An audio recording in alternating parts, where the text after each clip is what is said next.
శ్రీ గురుభ్యో నమ. హరి ఓం. ఇప్పుడు మనం చూస్తున్నటువంటి దేవాలయం ఏమిటి అంటే అండి, భీమఖండంలో మనం మాణిక్యాంబా సమేత భీమేశ్వర స్వామి వారిని పురస్కరించుకుని నక్షత్ర దేవాలయాలండి. భీమఖండంలో మనకి 27 నక్షత్రాలకి ఒక్కొక్క నక్షత్రానికి 4 పాదాలు చొప్పున చూసుకున్నట్లయితే మనకి మొత్తం 108 దేవాలయాలు, నక్షత్ర పాద దేవాలయాలు ఇవి. దీంట్లో భాగంగా ఇప్పుడు మనం చెప్పుకునేటువంటిది రేవతి నక్షత్రం 3వ పాదం. ఈ రేవతి నక్షత్రం 3వ పాదం అంటే అండి మీనరాశిలోకి వస్తుంది.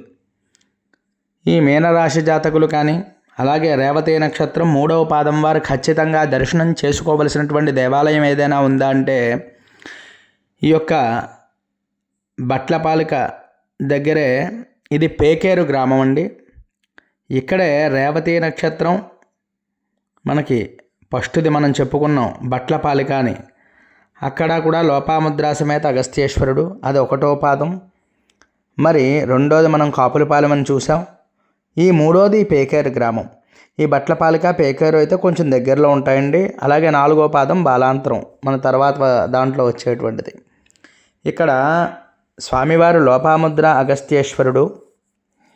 ఈ 3వ పాద జాతకులు అంటే రేవతి నక్షత్రానికి అధిష్టాన దేవత పూష అనేటువంటి దేవత. మరి ఈ నక్షత్ర దోషాలన్నీ కూడా తొలగిపోవాలి అంటే మనం స్వామిని అయితే తప్పకుండా దర్శనం చేసుకోవాలి. ఎందువల్ల అంటే ఇవన్నీ కూడా భీమఖండంలో ఉన్నటువంటి లింగాలు మరియు గోదావరి తీరంలో వెలసినటువంటి స్వామివారు చాలా అద్భుతంగా ఈ లింగం, అలాగే అమ్మవారు కూడా చాలా అద్భుతంగా ఉంటుంది. ఇది ప్రశాంతమైనటువంటి వాతావరణంలో ఉంటాయి కాబట్టి ఈ దేవాలయాలన్నీ కూడా మనకి చూడడం ఎన్నో జన్మల్లో సుకృతం ఉంటే కానీ మరి భీమఖండం మొత్తాన్ని అంటే 108 లింగాలు దర్శనం చేసుకోవడం అనేది చాలా విశేషమైనటువంటి పుణ్యం ఉంటే కానీ అది జరగదండి.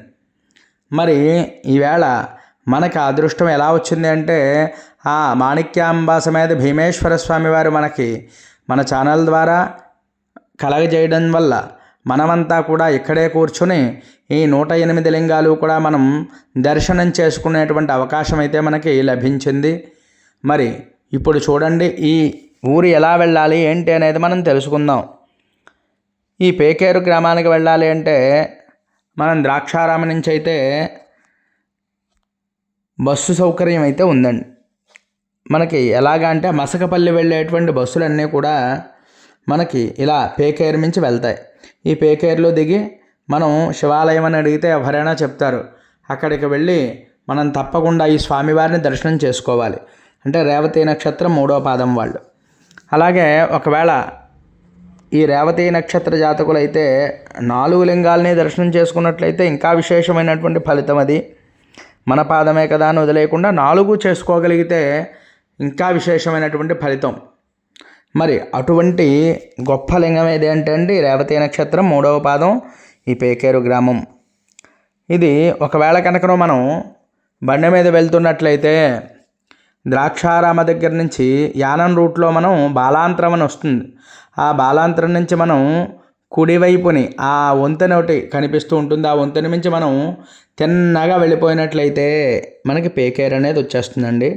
ఆ పేకేరులో స్వామిని దర్శనం చేసుకుని మరి ఆ స్వామివారు చూడండి ఎంత అద్భుతంగా ఉన్నారో.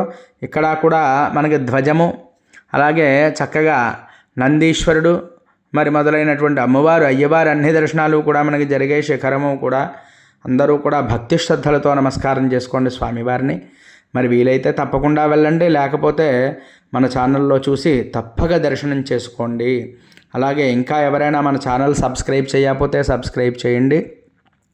ఈ వీడియో మీకు నచ్చినట్లయితే లైక్ చేయండి, అలాగే కామెంట్ చేయండి.